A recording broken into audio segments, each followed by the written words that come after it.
देखिए स्टूडेंट्स, पिछले वीडियो में हम लोगों ने देखा था पीजो रेजिस्टिव प्रेशर सेंसर। पिछले वीडियो में हमने क्या देखा था? Piezo resistive pressure sensor. ठीक, कि क्या होता है वो ऑयल और लिक्विड में जो प्रेशर होता है उसको मेजर करता है। ठीक, उसका एप्लीकेशन कहाँ कहाँ पे होता है, लाइक ऑटोमोटिव इंडस्ट्री में होता है, सेटेलाइट में होता है, वेदर इंस्ट्रूमेंटेशन में होता है, एरोस्पेस इंडस्ट्री में होता है, बायोमेडिकल अप्लायंसेस में होता है। ये सब क्या था? पीजो रेजिस्टिव प्रेशर सेंसर का एप्लीकेशन था। ठीक, फिर उसका कुछ एडवांटेजेस भी था। एडवांटेजेस में क्या था कि जो इस टाइप का सेंसर होता है ये क्या होता है, कॉम्पैक्ट साइज का होता है। ठीक, तो कॉम्पैक्ट साइज के होने की वजह से इसका यूज़ वैरायटी ऑफ एप्लीकेशन में हो सकता है। इसके अलावा भी और भी एडवांटेज था उसका पीजो रेजिस्टिव प्रेशर सेंसर का, कि जैसे कि इसके लिए बड़ा बाजार जो है वो मौजूद है, क्योंकि इसका जो कॉस्ट होता है वो क्या होता है, कम होता है। इस टाइप के सेंसर का कॉस्ट कम होता है, इसलिए इसके पास अच्छा खासा मार्केट अवेलेबल है। तो ये सब बातें हो गई स्टूडेंट्स अपनी पीजो रेजिस्टिव प्रेशर सेंसर की, जो कि एक इम्पॉर्टेंट टॉपिक है एग्जाम पॉइंट ऑफ व्यू से। चाहे आपसे पूछे पीजो रेजिस्टिव सेंसर या पूछे पीजो रेजिस्टिव प्रेशर सेंसर, तो आप लिखिएगा पीजो रेजिस्टिव सेंसर का ही एक टाइप है वो पीजो रेजिस्टिव प्रेशर सेंसर। ठीक, आज हम लोग देखेंगे पीजो रेजिस्टिव इफेक्ट, या इसको आप पीजो रेजिस्टेंस इफेक्ट भी कह सकते हैं। ठीक, स्टूडेंट्स, आज हम लोग देखेंगे पीजो रेजिस्टिव इफेक्ट। इसको आप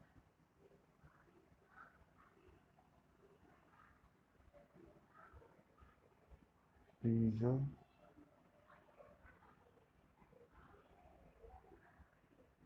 रेजिस्टेंस इफेक्ट भी कह सकते हैं। आई बात समझ में? अगर एग्जाम में आपसे पीजो रेजिस्टिव इफेक्ट पूछता है या पीजो रेजिस्टेंस पूछता है, पीजो रेजिस्टेंस इफेक्ट, तो बात एक ही है, दोनों के लिए एक ही चीज लिखिएगा। क्या लिखना है? क्या होता है piezo resistive effect? The piezoresistive effect is a change in the electrical resistivity of a semiconductor or metal when mechanical strain is applied.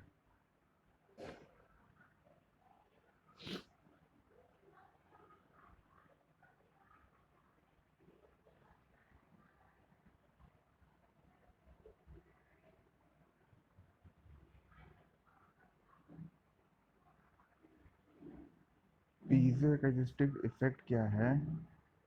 Electrical resistivity में चेंज है किसी सेमीकंडक्टर या मेटल का, जब उस पर मैकेनिकल स्ट्रेन को apply किया जाएगा।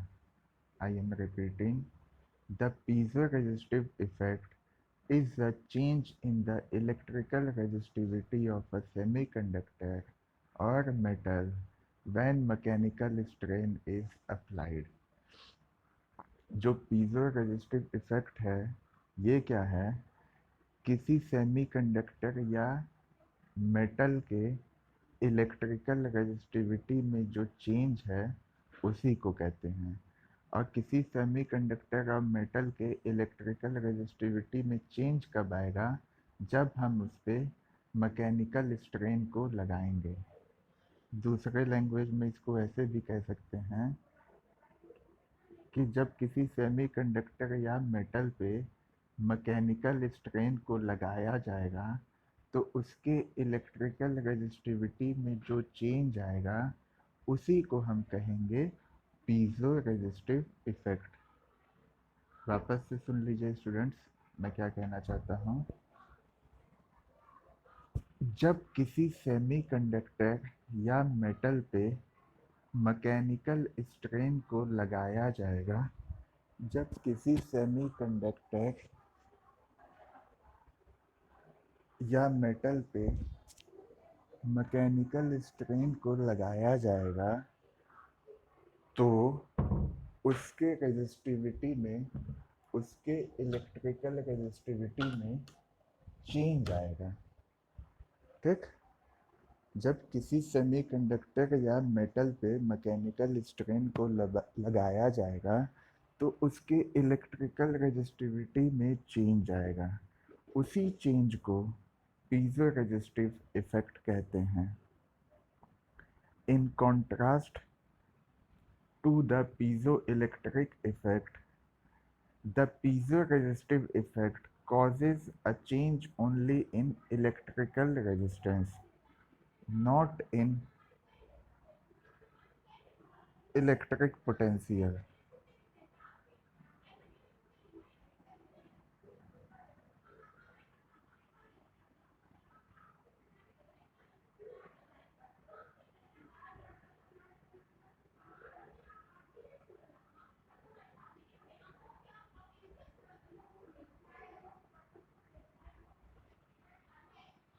The piezoresistive effect is a change in the electrical resistivity of a semiconductor or metal when mechanical strain is applied. जब किसी सेमीकंडक्टर या मेटल पे मैकेनिकल स्ट्रेन को लगाया जाएगा तो उसके इलेक्ट्रिकल रेजिस्टिविटी में जो चेंज आएगा उसी को पीजो रेजिस्टिव इफेक्ट कहेंगे। ठीक, आगे क्या है? In contrast to the piezoelectric effect, the piezoresistive effect causes a change only in electrical resistance, not in electric potential. अगर आप इसको पीजो इलेक्ट्रिक इफेक्ट से तुलना करेंगे तो आप पाएंगे कि पीजो रेजिस्टिव इफेक्ट में क्या होता है, केवल इलेक्ट्रिकल रेजिस्टेंस में चेंज होता है, जबकि पीजो इलेक्ट्रिक इफेक्ट में क्या होता है, इलेक्ट्रिकल रेजिस्टेंस के साथ साथ इलेक्ट्रिक पोटेंशियल में भी चेंज होता है। ठीक, हमने क्या कहा कि जब आप पीजो रेजिस्टिव इफेक्ट को पीजो इलेक्ट्रिक इफेक्ट से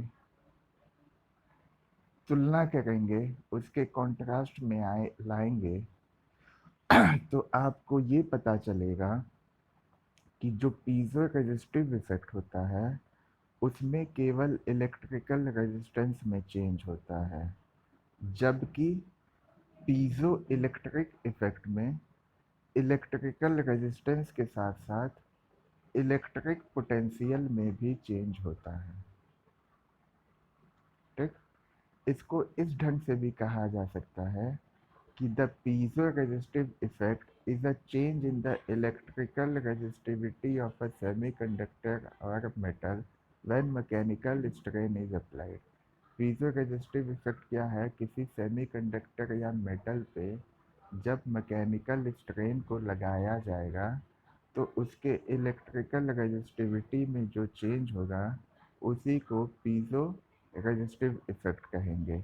अब आपसे मान लीजिए पूछता है, आपके सिलेबस में यही दिया है, पीजो रेजिस्टिव इफेक्ट ही दिया है, लेकिन अगर मान लीजिए आपसे कोई सिलेबस के अलावा वाइवा में या कहीं पे क्वेश्चन पूछता है कि पीजो इलेक्ट्रिक इफेक्ट क्या होता है, या ये पूछे कि पीजो इलेक्ट्रिक इफेक्ट में और पीजो रेजिस्टिव इफेक्ट में क्या डिफरेंस होता है, कोई आपसे पूछे पीजो इलेक्ट्रिक इफेक्ट में और पीजो रेजिस्टिव इफेक्ट में क्या डिफरेंस होता है, तो आपका जवाब ये होना चाहिए कि पीजो रेजिस्टिव इफेक्ट में केवल इलेक्ट्रिकल रेजिस्टेंस में चेंज होता है, जबकि पीजो इलेक्ट्रिक इफेक्ट में इलेक्ट्रिकल रेजिस्टेंस के साथ साथ इलेक्ट्रिक पोटेंशियल भी चेंज होता है। आई बात समझ में स्टूडेंट्स? आगे देखिए क्या है। इसका मैकेनिज्म पढ़ लेते हैं हम लोग। इसका मैकेनिज्म पढ़ना है हमको, जो आज का टॉपिक है, पीजो रेजिस्टिव इफेक्ट। ठीक, क्या मैकेनिज्म होता है?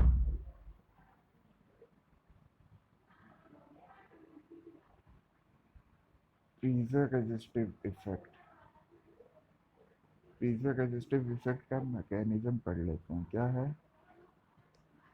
In conducting and semi-conducting materials, changes in interatomic spacing resulting from strain affect the band gaps, making it easier or harder depending on the material and strain for electrons to be raised in the conduction band.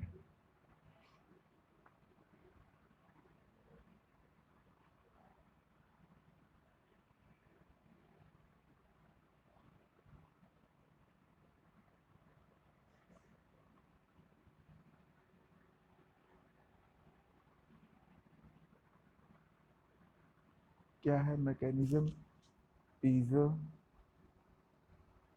Resistive effect का या piezo resistance effect का? In conducting and semi conducting materials, changes in interatomic spacing resulting from strain affect the band gaps, making it easier for electrons to be raised into the conduction band. जो conducting और semi conducting materials के inter spacing में change आता है, ठीक, क्या लिखा है, in conducting and semi conducting materials changes in inter spacing. Conducting और सेमी कंडक्टिंग मटेरियल के इंटर स्पेसिंग में जो चेंज आता है, उसके परिणाम स्वरूप उसके रिजल्ट में क्या होता है, जो स्ट्रेन होता है वो बैंड गैप्स को अफेक्ट करता है।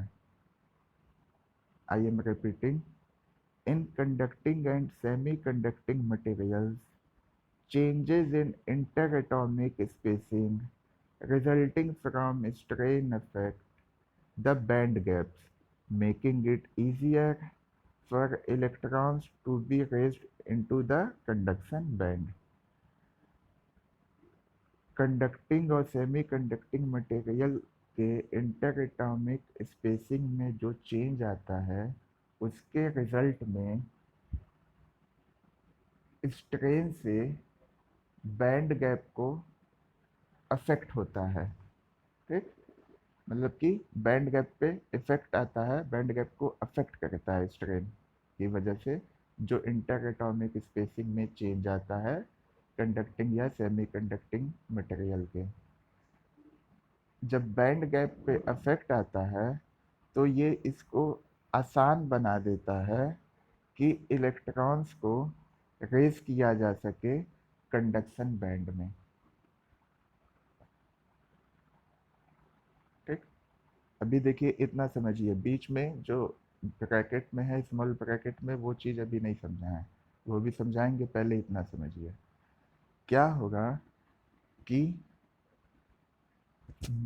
कंडक्टिंग और सेमी कंडक्टिंग मटेरियल के इंटर एटॉमिक स्पेसिंग में जो चेंज आएगा, जो चेंज आएगा उसके रिजल्ट से, उसके रिजल्ट में स्ट्रेन जो है वो बैंड गैप को अफेक्ट करेगा।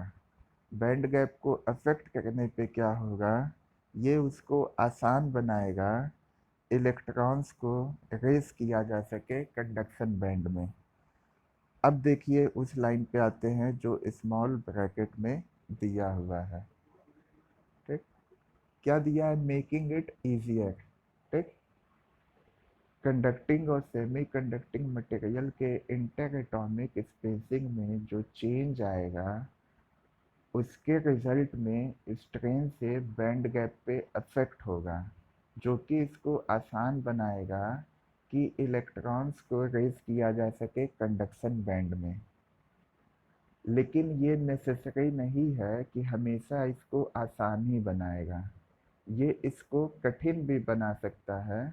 ये इस बात पे डिपेंड करता है कि मटेरियल कौन सा है और स्ट्रेन कौन सा है।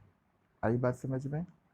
अब इसको आप ऐसे भी लिख सकते हैं कि कंडक्टिंग और सेमी कंडक्टिंग मटेरियल के इंटर एटॉमिक स्पेसिंग में जो चेंज आएगा, उसके रिजल्ट में स्ट्रेन से बैंड गैप पे इफेक्ट पहुंचेगा, जो कि इसको आसान या कठिन बना सकता है। ये इस बात पे डिपेंड करता है कि कौन सा मटेरियल है और कौन सा स्ट्रेन है, ताकि वो इलेक्ट्रॉन्स को रेज कर सके कंडक्शन बैंड में। आई बात समझ में students? This results in a this results in a change in resistivity of the material.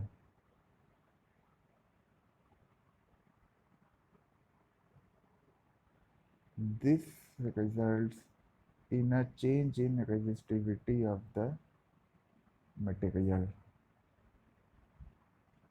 ठीक, इससे क्या होगा? इसके परिणाम स्वरूप मटेरियल के रेजिस्टिविटी में क्या होगा? चेंज होगा। इसके रिजल्ट में क्या होगा? मटेरियल की रेजिस्टिविटी में चेंज आएगा। Within a certain range of strain this relationship is linear. इस स्ट्रेन के सर्टेन रेंज तक ये जो रिलेशनशिप होगा वो क्या होगा? लीनियर होगा। वो क्या होगा? लीनियर होगा।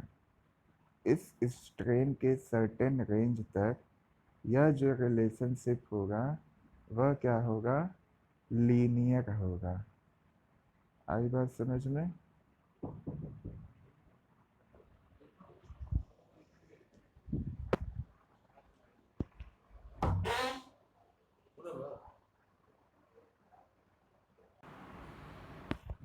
तो क्या होगा स्टूडेंट्स? इस स्ट्रेन के सर्टेन रेंज तक यह जो रिलेशनशिप है वह लीनियर है। क्या है रिलेशनशिप आपका? क्या कह रहा है कि उसके रेजिस्टिविटी में चेंज आएगा। मान लीजिए चेंज इन रेजिस्टिविटी क्या है? मान लीजिए चेंज इन रेजिस्टिविटी क्या है? इसको नोट डाउन करते जाइएगा कॉपी पे। कर रो। ठीक, ये क्या है? Change in resistivity. फिर से कह रहा हूँ, देख लीजिए ये रिलेशनशिप जो ये चीज़ लिखा हुआ है ये एक स्टेप में नहीं आएगा, इसके 2-3 स्टेप होंगे। वही 2-3 स्टेप मैं समझाना चाहता हूँ कि कैसे ये रिलेशनशिप आपको मिलेगा। यहाँ पे सीधे लिख दिया है, बट आपको एग्ज़ाम में सीधे नहीं लिखना है, आपको अज्यूम करके लिखना है। ठीक, तो आपने क्या माना कि आपने क्या माना कि जो चेंज इन रेजिस्टिविटी है, चेंज इन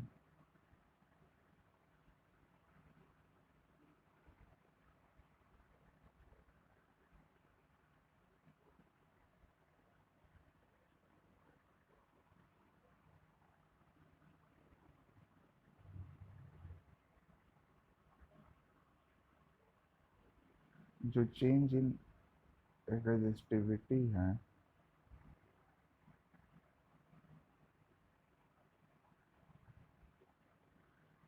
वो क्या है? कर्ल पार्शियल डिफरेंशिएशन है। जो ओरिजिनल रेजिस्टिविटी है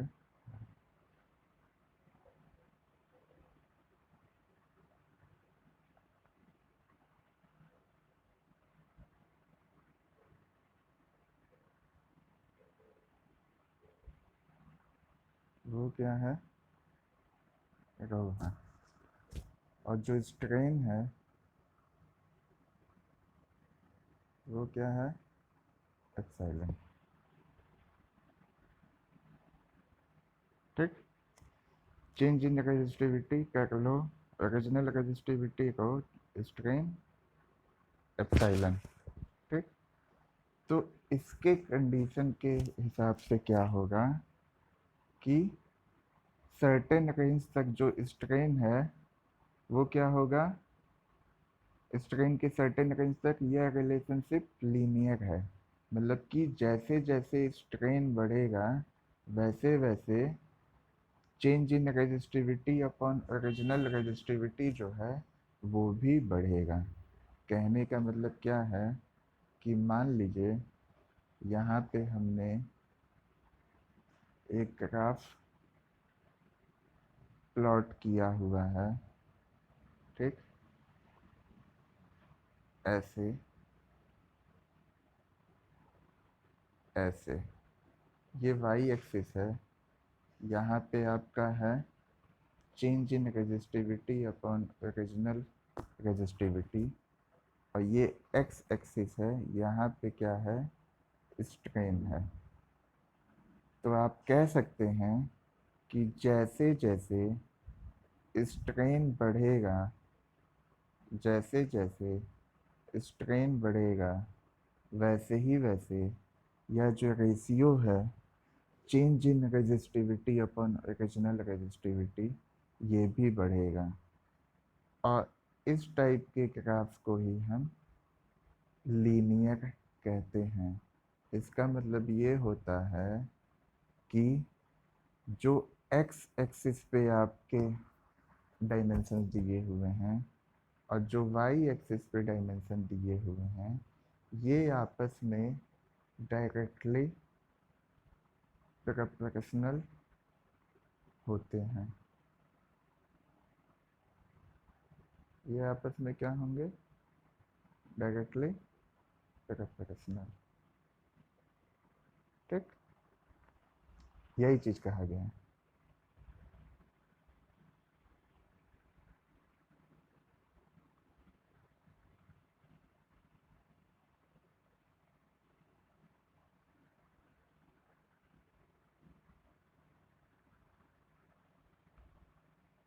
यही चीज़ यहाँ पे कहा गया है।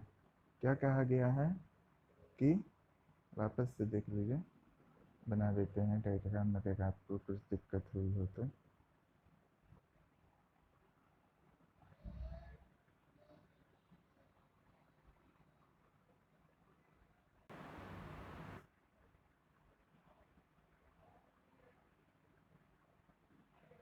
हाँ, तो स्टूडेंट्स हम लोग यहाँ पे थे। देखिए क्या है कि जब इसको बनाएंगे हम लोग एक्स वाई एक्सिस पे प्लॉट किया जाएगा इसके डायग्राम को, तो हमें क्या मिलेगा, हमें ये मिलेगा कि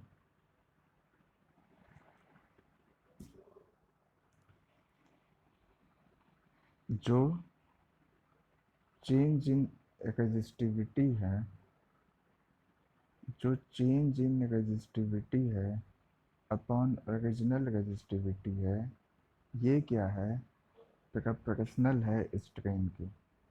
जो चेंज इन रेजिस्टिविटी है अपॉन ओरिजिनल रेजिस्टिविटी है ये प्रोपोर्शनल है स्ट्रेन के। अब हम जानते हैं कि जब ये प्रोपोर्शनलिटी का साइन हटेगा तो क्या आएगा, एक कांस्टेंट आएगा। ठीक। जब ये प्रोपोर्शनलिटी का साइन हटेगा अगले स्टेप में तो एक क्या आएगा, कांस्टेंट आएगा। तो इसको क्या लिख सकते हैं, change in resistivity upon original resistivity equal to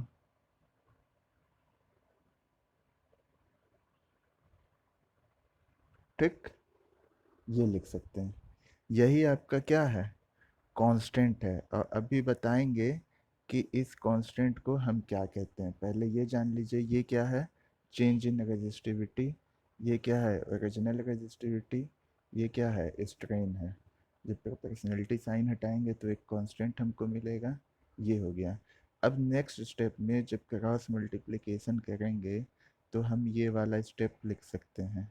जो कांस्टेंट है वो किसके इक्वल हो जाएगा, change in resistivity upon original resistivity upon strain. ठीक, यही चीज़ यहाँ पे बताया गया है। और जो ये कांस्टेंट है, इसी कांस्टेंट को हम कहते हैं, इसी कांस्टेंट को कहते हैं पीजो रेजिस्टिव कोफिशिएंट। इसी कांस्टेंट को क्या कहते हैं, पीजो रेजिस्टिव कोफिशिएंट।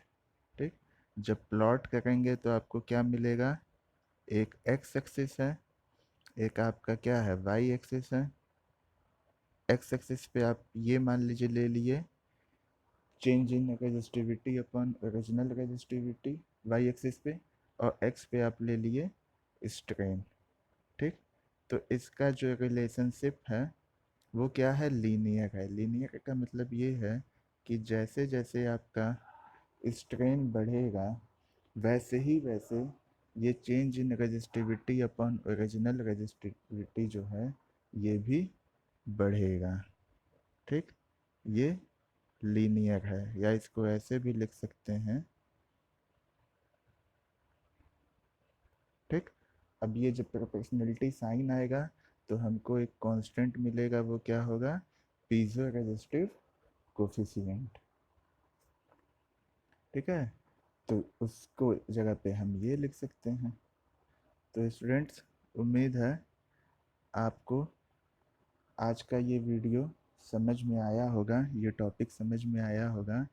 टॉपिक का क्या नाम था हमारा, टॉपिक का नाम था पीजो रेजिस्टिव इफेक्ट या पीजो रेजिस्टेंस इफेक्ट। सिलेबस में जो टॉपिक का नाम दिया हुआ है वो आपका पीजो रेजिस्टेंस इफेक्ट ही दिया हुआ है, पीजो रेजिस्टेंस इफेक्ट, यही टॉपिक का नाम दिया है, या इसको आप पीजो रेजिस्टिव इफेक्ट भी कह सकते हैं। तो एग्ज़ाम में आएगा तो उम्मीद है कि आप लिख लेंगे। होपफुली आपको ये वीडियो अच्छा लगा होगा और ये टॉपिक समझ में आया होगा। अभी के लिए बस इतना ही, मिलते हैं आपसे नेक्स्ट वीडियो में। Okay, thank you.